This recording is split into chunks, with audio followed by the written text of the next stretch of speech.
नमस्कार। शुरुआत करते हैं बड़ी खबर के साथ। हाथरस केस में विस्फोटक खुलासा हुआ है। न्यूज 18 के अंडरकवर टीम की पड़ताल में बड़ा खुलासा हुआ है। चंदपा थाने के तत्कालीन एसएचओ का यह खुलासा है। हत्या की नीयत से गला दबाया गया था, यह कहा है तत्कालीन एसएचओ ने। पीड़ित और मां ने सिर्फ एक आरोपी का नाम लिया था उस वक्त। हाथरस केस में सबसे विस्फोटक खुलासा हुआ है। पॉलिटिक्स शुरू होने के बाद बयान बदला गया। गैंगरेप हुआ ही नहीं था। दिनेश वर्मा ने यह भी कहा है शव के साथ हंगामे की साजिश रची गई थी, लिहाजा एलआईयू के पास ऐसे इनपुट मिले थे, इस वजह से ही रात के अंधेरे में अंतिम संस्कार कर दिया गया। बड़ी खबर, विस्फोटक खुलासा हम आपके सामने रख रहे हैं। न्यूज 18 की पड़ताल में ये तमाम बातें सामने आई हैं। अंडरकवर टीम ने जो पड़ताल की उसमें चंदपा थाने के तत्कालीन एसएचओ ने यह खुलासा किया है कि हत्या की नीयत से ही गला दबाया गया था। पीड़ित और मां ने सिर्फ एक आरोपी का नाम लिया था उस दौरान। हाथरस केस में सबसे विस्फोटक खुलासा यह है, पॉलिटिक्स शुरू होने के बाद बयान बदला गया पीड़ित परिवार की तरफ से। गैंगरेप हुआ ही नहीं था, यह भी कहा है दिनेश वर्मा ने। और शव के साथ हंगामे की साजिश थी, एलआईयू को ऐसे इनपुट मिले थे, इस वजह से ही रात के अंधेरे में पुलिस और प्रशासन ने पीड़िता का अंतिम संस्कार करवा दिया था। तो हाथरस कांड को लेकर न्यूज 18 पर सबसे बड़े खुलासे ने दूध का दूध और पानी का पानी कर दिया है। सियासी गलियारों से लेकर प्रशासनिक हलकों में न्यूज 18 के खुलासे की तारीफ हो रही है।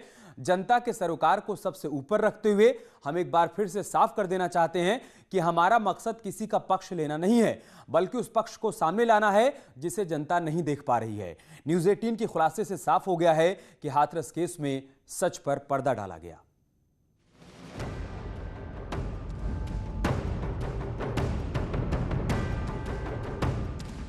हाथरस कांड पर न्यूज 18 के खुलासे के बाद सच्चाई की कई और परतें सामने आ गई हैं।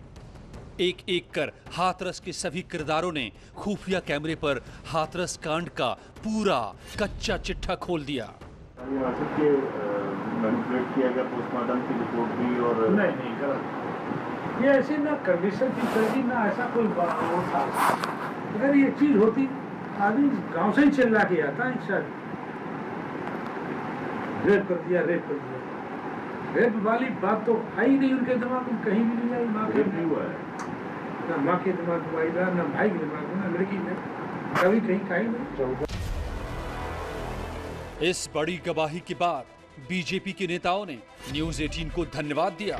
न्यूज 18 की टीम को जिसने स्टिंग किया, मेरा प्रणाम, क्योंकि आपने सच लाया। सच लाना बहुत जरूरी था। पहले ये ब्राह्मण ठाकुर किए, वो नहीं चला, फिर ये ठाकुर दलित करने जा रहे थे। मतलब राजनीति का स्तर इतना गिरा दिए ये लोग चुनाव जीतने के लिए। हाथरस कांड पर न्यूज 18 के पत्रकारों ने, उनकी टीम ने एक बड़ा काम किया है। उन्होंने स्टिंग ऑपरेशन करके वहां के तमाम जो झूठ फैल रहे थे उसको बेनकाब किया है, और मैं न्यूज 18 की टीम को बधाई देता हूं। चंद्रपा थाने के एसएचओ की गवाही के बाद न्यूज 18 यही नहीं रुका। हमारी अंडरकवर की टीम लोकल इन्वेस्टिगेशन के इंस्पेक्टर विवेक की भी गवाही ली, जिसमें विवेक ने आधी रात की पूरी घटना बताई कि डेड बॉडी आखिर क्यों जलाई गई। ये तो प्रशासनिक है मामला, प्रशासनिक है, लेकिन आप लोगों को भी इंटरनल रिपोर्ट मिलती रहती होगी किस वजह से उन्होंने इस हड़बड़ी में ये सब काम किया। नहीं, ये वो हमारा अपना अलग वैसा विषय है। अच्छा। इससे हाँ, इसका कोई वो तो ये लॉ एंड ऑर्डर की सिचुएशन खराब हो जाती है, तो सबको मालूम है भाई साहब। आज की परिस्थिति दूसरी है और उस टाइम परिस्थिति दूसरी थी। अगर ये बॉडी नहीं जलाई, अंतिम संस्कार, मैं तो ये नहीं कह रहा हूँ कि, हालांकि ना तो हम इनसे कहते हैं कि आप रात में जलाइए या दिन में जलाइए, ये तो उनके प्रशासनिक निर्णय होते हैं। प्रशासन इतने बड़े बड़े अधिकारी, हम तो कुछ भी नहीं होते। हाँ, नहीं, आपका तो कोई रोल ही नहीं। हमारा रोल ही नहीं होता। हम तो केवल लॉ एंड ऑर्डर संबंधी अपने अलर्ट जारी करते हैं। बिल्कुल सही है। उस पर आप क्या निर्णय लेते हैं या आप जाने।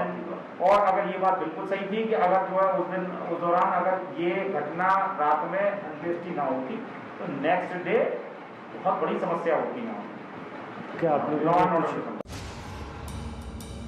न्यूज 18 के खुफिया कैमरे पर सच्चाई जानने के बाद विपक्ष के नेताओं ने भी न्यूज 18 की मुहिम की सराहना की है।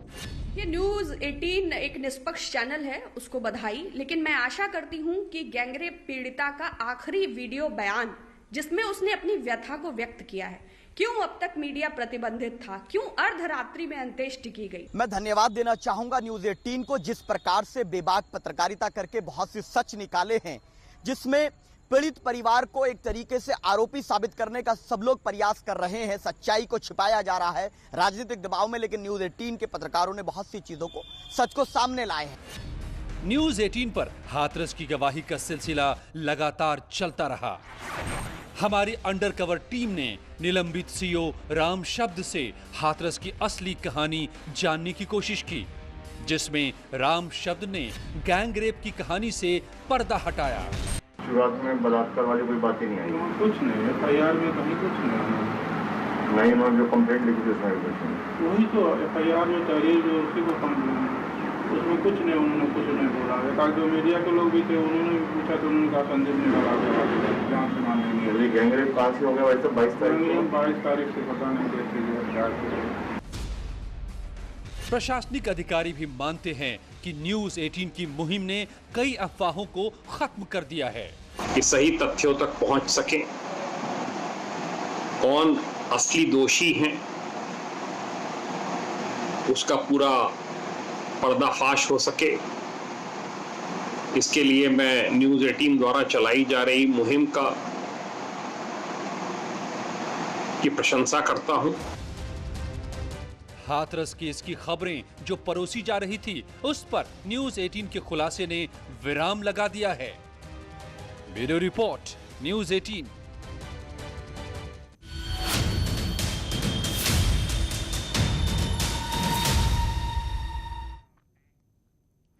और हाथरस कांड के बाद सरकार ने बड़ा एक्शन भी लिया है। योगी सरकार ने 2 सीनियर IPS अधिकारियों को नोडल ऑफिसर बनाकर हाथरस की जिम्मेदारी सौंपी है। यानी कि अगर हाथरस में किसी भी तरह का विवाद होता है तो उसके लिए दोनों सीनियर IPS अधिकारी राजीव कृष्ण और शलभ माथुर की जिम्मेदारी होगी। इन दोनों अधिकारियों के पास हाथरस की कानून व्यवस्था संभालने की भी जिम्मेदारी है। इसके साथ ही इस मामले से जुड़ी हर खबर की जानकारी सरकार को देनी होगी।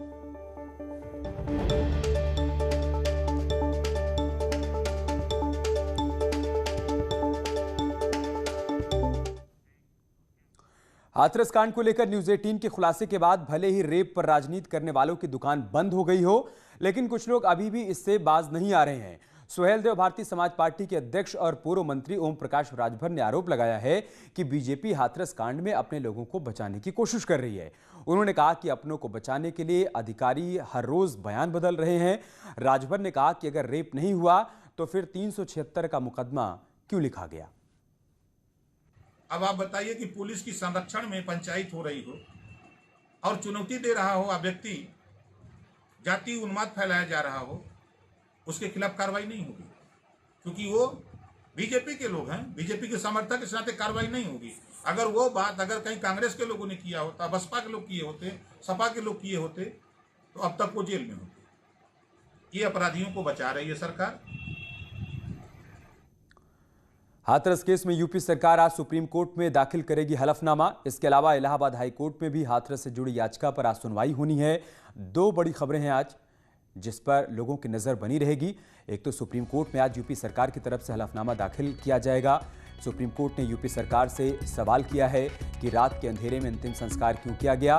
साथ ही साथ सवाल इस बात का भी किया गया है कि पीड़ित परिवार की सुरक्षा को लेकर सरकार की तरफ से क्या कदम उठाए गए हैं। इन तमाम मुद्दों पर आज सरकार अपना पक्ष हलफनामे के जरिए सुप्रीम कोर्ट में रखने वाली है। इलाहाबाद हाई कोर्ट में भी एक याचिका पर सुनवाई होगी। मुजफ्फरनगर में आज RLD की ओर से महापंचायत का आयोजन किया गया है। नए कृषि कानून और हाथरस में जयंत चौधरी पर लाठीचार्ज को लेकर इस महापंचायत का आयोजन किया गया है।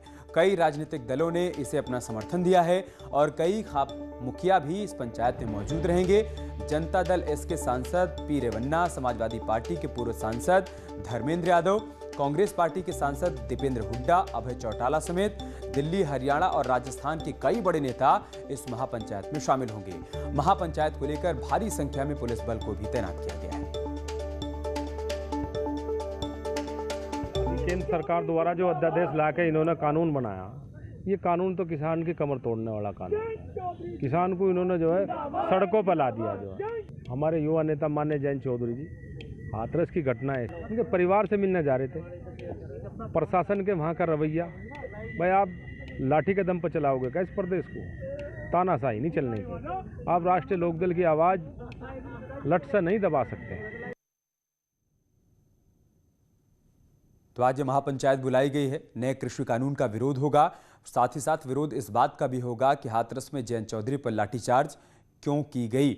विनेश हमारे साथ जुड़ चुके हैं मुजफ्फरनगर से। विनेश, क्या जानकारी, क्या अपडेट है महापंचायत को लेकर? देखिए, महापंचायत की पूरी तैयारियां पहले ही कर ली गई थी और आज उम्मीद जताई जा रही है कि भारी संख्या में यहाँ लोग पहुंचेंगे, क्योंकि इस महापंचायत को कई खाप मुखियाओं ने भी समर्थन किया है। कल खाप मुखियाओं की बैठक हुई थी और उस बैठक के बाद ये खाप मुखियाओं द्वारा निर्णय लिया गया। इसके अलावा कई राज्यों के विभिन्न पार्टियों के सांसद, पूर्व सांसद और अन्य बड़े दिग्गज इस महापंचायत को अपना समर्थन दे चुके हैं और वो भी यहाँ, उनके भी आने की राष्ट्रीय लोकदल ने दावा किया है कि वो भी यहाँ पहुंचेंगे अपने दल बल के साथ। तो जिसको लेकर पुलिस प्रशासन पूरी तरह अलर्ट है। पूरी कितने बजे होनी है महापंचायत विनेश? देखिए, महापंचायत का जो समय है वो 11 बजे का घोषित किया गया है, लेकिन थोड़ा समय लगेगा। दोपहर 12 बजे के आसपास तक सभी लोग इकट्ठा होंगे और उसके बाद पंचायत की कार्रवाई शुरू होगी। इसमें जो मुख्य रूप से मुद्दा है वो कृषि बिल और जयंत चौधरी पर जो हाथरस में लाठीचार्ज का मुद्दा जो है इस महापंचायत का मुख्य रहेगा। जी शुक्रिया आपका हमारे साथ जुड़ने के लिए और जानकारी हम तक पहुंचाने के लिए। और प्रधानमंत्री मोदी ने कई ट्वीट किए हैं, देशवासियों का आभार जताया है। अपने ट्वीट में उन्होंने लिखा है, आज जिस प्रकार देश के कोने कोने से आप सब ने आशीर्वाद और प्रेम बरसाए हैं, उसका आभार प्रकट करने के लिए आज मेरे पास शब्दों की शक्ति कम पड़ रही है। देश सेवा, गरीबों के कल्याण और भारत को नई ऊंचाइयों पर ले जाने का हम सबका जो संकल्प है, उससे आपका आशीर्वाद, आपका प्रेम और मजबूत करेगा। मैं अपने आप को आपके आशीर्वाद के योग्य, आपके प्रेम के योग्य बनाने के लिए निरंतर प्रयासरत रहूंगा। देशवासियों को एक बार फिर से विश्वास दिलाता हूं कि देश हित और गरीबों का कल्याण यही मेरे लिए सर्वोपरि है और हमेशा सर्वोपरि रहेगा। एक दूसरे ट्वीट में उन्होंने लिखा कि कोई व्यक्ति कभी ये दावा नहीं कर सकता है कि मुझ में कोई कमी नहीं है। इतने महत्वपूर्ण और जिम्मेदारी भरे पदों पर एक लंबा कालखंड, एक मनुष्य होने के नाते मुझसे भी गलतियां हो सकती हैं। ये मेरा सौभाग्य है। मेरी इन सीमाओं और मर्यादाओं के बावजूद आप सबका प्रेम उत्तरोत्तर बढ़ रहा है।